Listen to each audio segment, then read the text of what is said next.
எப்பப்பப்பப்பப்பா, என்ன புழுக்கம் என்ன புழுக்கம். மனுஷன் இந்த புழுக்கத்துல இருக்க முடியுதா? வெயில் காலம் வந்துட்டாலே போதும், வேர்வையா வேர்த்து ஊத்தும். இந்த சீலிங் ஃபேன் வேற ஒழுங்கா ஓடவே மாட்டேங்குது. ரிப்பேர் பார்க்க எலக்ட்ரீஷியனை கூப்பிட்டா வர்றதே கிடையாது. எலக்ட்ரீஷியன் இல்லைன்னா என்ன, இந்த மருமகளை கூப்பிட்டு பேசாம டேபிள் ஃபேன் எடுத்து தர சொல்லுவோம். மருமகளே மருமகளே, எங்கே வீட்டு மருமகளே, எங்க வீட்டில் வேலை செய்ய வந்த திருமகளே. ஏன் இதுக்கு பேசாம என்ன வேலைக்காரினே சொல்லிருக்கலாம். ஏத்தே நான் வேலைக்காரினே முடிவு பண்ணிட்டீங்க அப்படித்தானே? அப்படி இல்ல மருமகளே, எனக்கு நீ வேலை செஞ்சு கொடுக்காம வேற யாரு செஞ்சு கொடுப்பா? ரெண்டுக்கும் ஒரே அர்த்தம் தான்.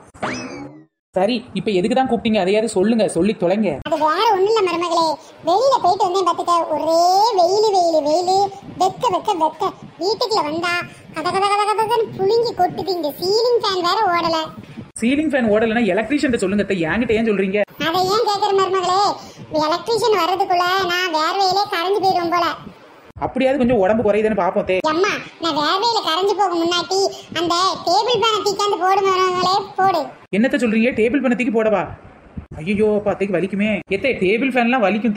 அதெல்லாம் எனக்கு தெரியாது, வலிச்சாலும் பரவாயில்ல, நீ தூக்கிட்டு வர்ற. இப்போ தூக்கிட்டு வர்றது மட்டும் இல்லாம போட்டும் விடுற.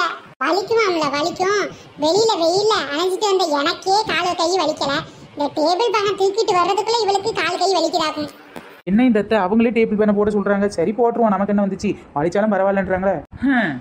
இந்த ஒரு வார்த்தை கேட்க என்ன தவம் நான் செய்தேன், என் மாமியாரே ஃபேனை தூக்கி போடேன்னு சொல்ற வார்த்தையை கேட்க என்ன தவம் தான் செஞ்சேனோ. இன்னைக்கு போட்டுற வேண்டியதான், ஒரே போடா. அத்தை போட்டுறவா? போடு மருமகளே, போடு.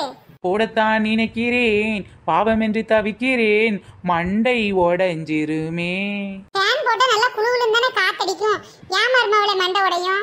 என்னத்த ஃபேனத்துக்கு தலையில போட்டா எப்படி காத்தடிக்கும்? மண்டை உடைஞ்சு ரத்தம் தான் அடிக்கும். அட பாவி மருமகளே, ரொம்ப புழுக்கமா இருக்கு, ஃபேனை கனெக்ட் பண்ணி சுவிட்சை போடுன்னு சொன்னா ஃபேனை தூக்கி தலையில போட வந்திருக்க. ஐயோ அத்தா, நீங்க போடுன்னு சொன்னோன்னே நான் இந்த போடத்தான் நினைச்சிட்டேன். நல்ல வேலை சொன்னீங்க. இல்ல காத்து வர்றதுக்கு பதிலா உங்க மண்டையில இருந்து ரத்தம் பீறிக்கிட்டு வந்திருக்கும் இவ்வளவு நேரத்துல. என்னத்த சொல்லி கொடுத்து வளர்த்தாலே இவங்க அம்மா.